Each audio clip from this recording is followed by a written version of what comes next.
সকলকে জয় যিশু।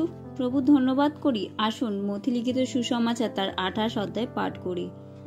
আজকে এই পাঠ শেষের আজকে প্রভু বলছে যে কবর হইতে যিশুর উত্থান ও শিষ্যদের প্রতি তাহার শেষ আজ্ঞা।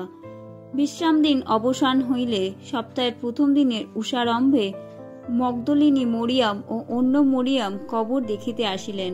আর দেখো, মহা ভূমিকম্প হইল, কেননা প্রভুর এক দূত স্বর্গ হইতে নামিয়া আসিয়া সেই পাথরখান সরাইয়া দিলেন এবং তাহার উপরে বসিলেন।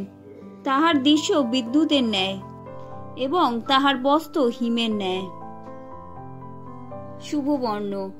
তাহার ভয়ে প্রহরীগণ কাঁপিতে লাগিল ও মৃতবৎ হইয়া পড়িল।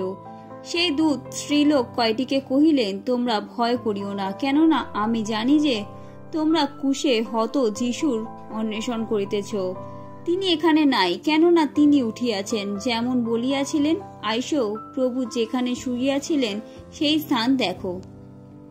আর শীঘ্র গিয়া তাহার শিষ্যদিগকে বলো যে তিনি মৃতদের মধ্য হইতে উঠিয়াছেন, এবং দেখো তোমাদের অগ্রে গালিলে যাইতেছেন, সেইখানে তাহাকে দেখিতে পাইবে।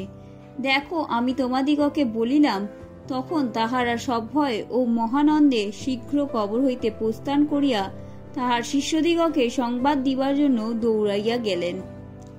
আর দেখো, যিশু তাহাদের সম্মুখবর্তী হইলেন, কহিলেন, তোমাদের মঙ্গল হোক। তখন তাহারা নিকটে আসিয়া তাহার চরণ ধরিলেন ও তাহাকে প্রণাম করিলেন। তখন যিশু তাহাদিগকে কহিলেন, ভয় করিও না, তোমরা যাও, আমার ভাতৃগণকে সংবাদ দিও, যেন তাহারা গালিলে যায়, সেইখানে তাহারা আমাকে দেখিতে পাইবে। তাহারা যাইতেছেন। ইতিমধ্যে দেখো, প্রহরী দলের কেউ কেউ নগরে গিয়া যাহা যাহা ঘটিয়াছিল সে সমস্ত বিবরণ প্রধান যাজকদিগকে জানাইল। তখন তাহারা প্রাচীনবর্গের সহিত একত্র হইয়া ও মন্ত্রণা করিয়া ওই সেনাগণকে অনেক টাকা দিল। কহিল, তোমরা বলিও যে তাহার শিষ্যগণ রাত্রিকালে আসিয়া যখন আমরা নিদ্রাগত ছিলাম তখন তাহাকে চুরি করিয়া লইয়া গিয়াছে।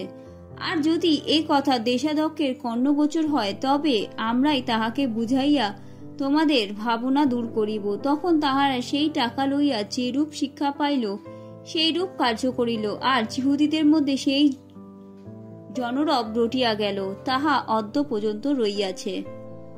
পরে 11 শিষ্য গালিলে যিশু নিরূপিত পর্বতে গমন করিলেন, আর তাহাকে দেখিয়া প্রণাম করিলেন, কিন্তু কেহ কেহ সন্দেহ করিলেন। তখন যিশু নিকটে আসিয়া তাহাদের সহিত কথা কহিলেন, বলিলেন, স্বর্গ ও পৃথিবীতে সমস্ত কর্তৃত্ব আমাকে দত্ত হইয়াছে। অতএব তোমরা গিয়া সমুদায় জাতিকে শিষ্য করো, পিতার ও পুত্রের ও পবিত্র আত্মার নামে তাহাদিগকে বাপ্তাইজিত করো। আমি তোমাদিগকে যাহা যাহা আজ্ঞা করিয়াছি সেই সমস্ত পালন করিতে তাহাদিগকে শিক্ষা দিও। আর দেখো, আমি যুগান্ত পর্যন্ত প্রতিদিন তোমাদের সঙ্গে সঙ্গে আছি।